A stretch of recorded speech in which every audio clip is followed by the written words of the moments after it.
सुन्तला जात फलफुलमा कसरी ग्राफ्टिङ गर्ने भन्ने आज जानौँ।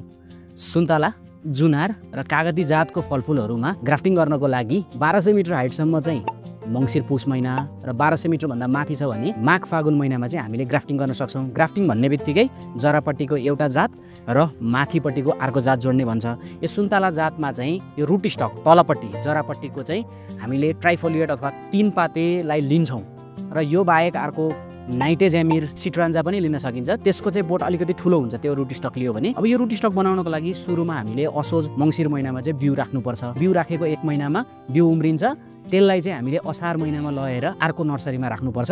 रुट स्टकको बिउलाई प्लास्टिक ट्रेमा राखेर पनि अनि त्यहाँबाट चाहिँ हामीले पोली ब्यागमा सारेर पनि हामीले ग्राफ्टिङ गर्न सक्छौँ। यो हामीले गरेको चाहिँ त्यही हो। अब कत्रो साइजको गर्ने त भन्दाखेरि रुट स्टक र सायन दुइटै पेन्सिल साइजको चाहिँ हुनु पर्यो र हाइट पनि 20 सेन्टिमिटर चाहिँ कम्तीमा पनि हाइट भएको हुनु पर्यो। सामान्यतया रुट स्टक 6 देखि 12 महिनाको रुट स्टक प्रयोग गर्नुपर्छ। सायन छनौट गर्दाखेरि पनि धेरै कलिलो पनि हुनु हुँदैन, धेरै बुढो पनि हुनु हुँदैन, पात आएको हुनुपर्छ तर फुल फुल्ने कोपिला अथवा बड आएको चाहिँ हुनु हुँदैन।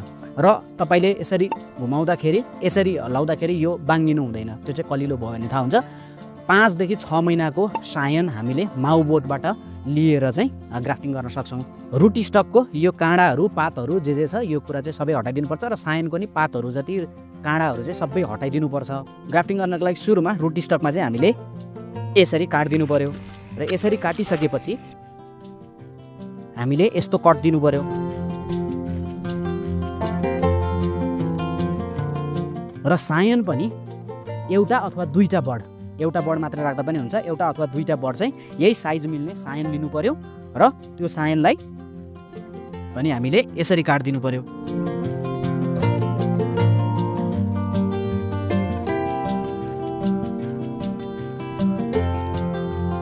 र मैले अहिले चाहिँ दुईटा बड राख्छु। यो सुन्तला जुनार कागती जातमा चाहिँ भिनियर ग्राफ्टिङ र साइड ग्राफ्टिङ गर्न सकिन्छ। हामीले चाहिँ यहाँ साइड ग्राफ्टिङ गरेर देखाउन लागेको छौँ। साइड ग्राफ्टिङमा यसरी हामीले यो काटेकोलाई सायनलाई रुट स्टकमा हालिदिनु पर्यो। यो हालिसकेपछि टेपले यसलाई सिल गरिदिनु पर्यो। सिल गर्दाखेरि माथिपट्टि काटेको मुना र कटिङ र यो तलपट्टिको टाइट हुनुपर्छ। यसरी जोडिसकेपछि चाहिँ यो लगभग रेडी भयो। अब यसलाई चाहिँ हामीले पोली हाउसभित्र तातो बनाएर ह्युमिडिटी बढाउने गरी चाहिँ राखिदिनुपर्छ। 2 हप्तासम्म पनि यो सायन हरियो नै भयो भने यो सर्यो भन्ने चाहिँ बुझ्न सक्छौँ। 2 महिनापछि चाहिँ हामीले यो प्लास्टिक टेपलाई निकालिदिनुपर्छ। ग्राफ्टिङ गरेको सायनबाट 1 भन्दा बढी हाँगाहरू आउँछन्। एउटा मात्रै बलियो हाँगालाई राखेर अरू सबैलाई हटाइदिनु पर्यो। सुरुमा आउने 8-10 वटा पातलाई औँलाले चिमोटेर हटाउनुपर्छ। बिरुवा जोडेको स्थानभन्दा तल आएका हाँगा पात देख्ने बित्तिकै हटाउनुपर्छ।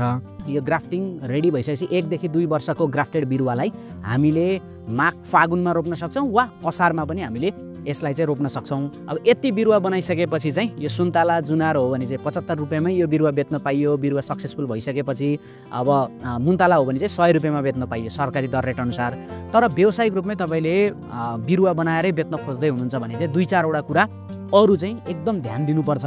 सायनको लागि माउबोट ब्लक स्थापना गर्ने, PCR इलिसा टेस्ट गराएर रोगमुक्त माउबोटबाट मात्रै सायन लिने, यस्ता माउबोट अनिवार्य रूपमा जालीघरभित्र हुर्काउने, रुट स्टक पनि जालीघरभित्र उमार्ने। यो सुन्तला सम्बन्धी या अन्य केही ग्राफ्टिङ सम्बन्धी जिज्ञासा भएमा कमेन्ट गर्नुहोला। आजको लागि यति नै। हस् त, धन्यवाद।